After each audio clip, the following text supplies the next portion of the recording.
Well, it's great to see you today, and as you can see, I've reverted back into doors um, after nearly getting blown away yesterday. I think that's probably a good idea, although it's looking quite nice out there.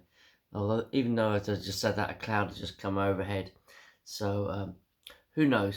Um, but I think it's going to be a nice day today. Today's Tuesday. Oh, it must be about the 22nd, 23rd of June.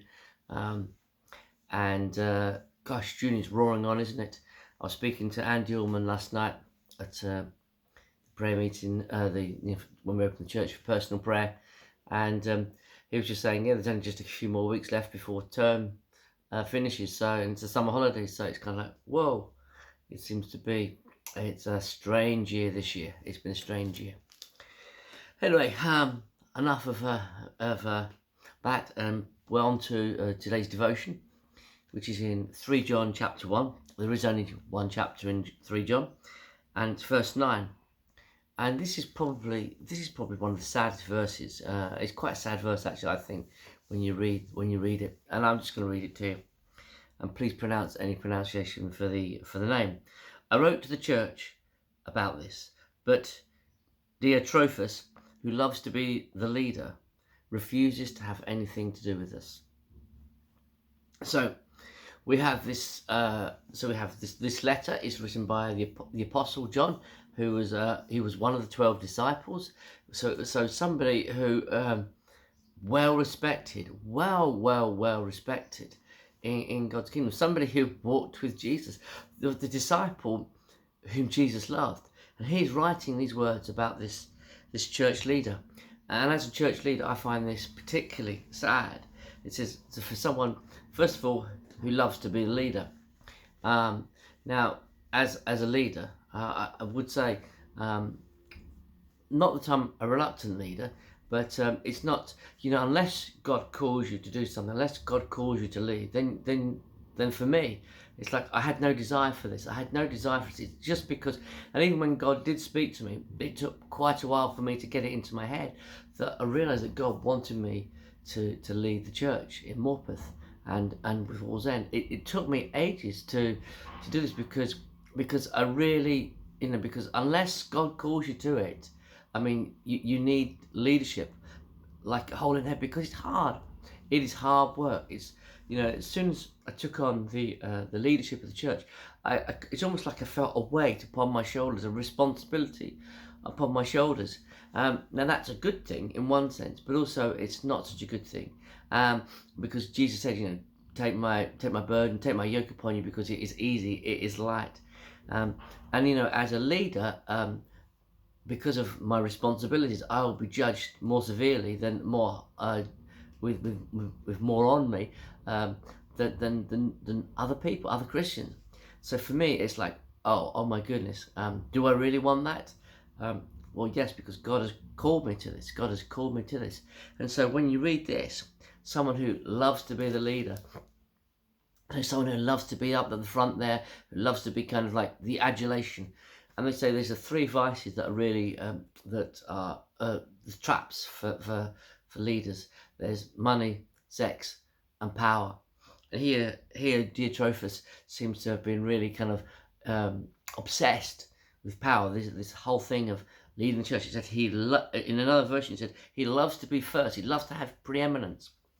Well, the Bible tells us very clearly that actually Jesus is first. That God comes first. You love the Lord your God with all your heart, mind, and soul, and love your neighbor as yourself. We need to put Jesus first in everything. If we put ourselves first, well, first, that's pride. That is pride. Pride in our own ability. Pride in us putting ourselves. And the Bible also says this: don't think of yourselves higher than you should. Don't think more of yourself than you should. And another verse, one of my favourite ones, is: if you think you're standing strong, be careful, you don't fall. So there we go. There's this leader who loves to be first, loves his preeminence, and then it says he refuses to have anything to do with us. And for me as a leader, it is a lonely task, because there's times when there's things I'm thinking about, or things where I feel God's speaking to me, and actually it's difficult, and it's not right to speak just to people about this until I really know what God's saying. And it's important to have people who we journey with, people who can speak into a situation. So we have people, apostolic people, who come alongside us and help us in a situation. So for me, that's really important. We're part of AOG, and AOG have that apostolic input into us as a church. I've got other people who we're part of as one as well locally, and that is an apostolic movement. And we kind of we're moving together. We're brothers and sisters moving together in this kind of apostolic movement of what God has called us to do, particularly when God is now calling again us to rise up the prophetic and the apostolic to rise up. And having people who have gone on ahead of us, who've perhaps fought some of the battles that we've fought, to have input into our life, that is wisdom. The Bible says it's good to have a multitude of counselors. If you only have one or two, then you easily can make a mistake. And Diotrephes here seems to have fallen a little bit in. He seems to think of himself more highly than he should. He seems to have his own opinions, and refuses to have anything to do with the Apostle John. And for me, that's incredibly sad, because obviously he is of all the disciples, and they're all fantastic. He is one I particularly admire, and when I get to heaven, it'll be great to meet him, because to find out just some of the things he said and some of the things he did, and particularly that thing when that title he gave himself, the apostle whom Jesus loved. For me, this verse is sad, and for me it's a warning, not a warning, but it's a thing to make sure that I keep myself right with God as I lead the church, as I do the things that God's called me to do.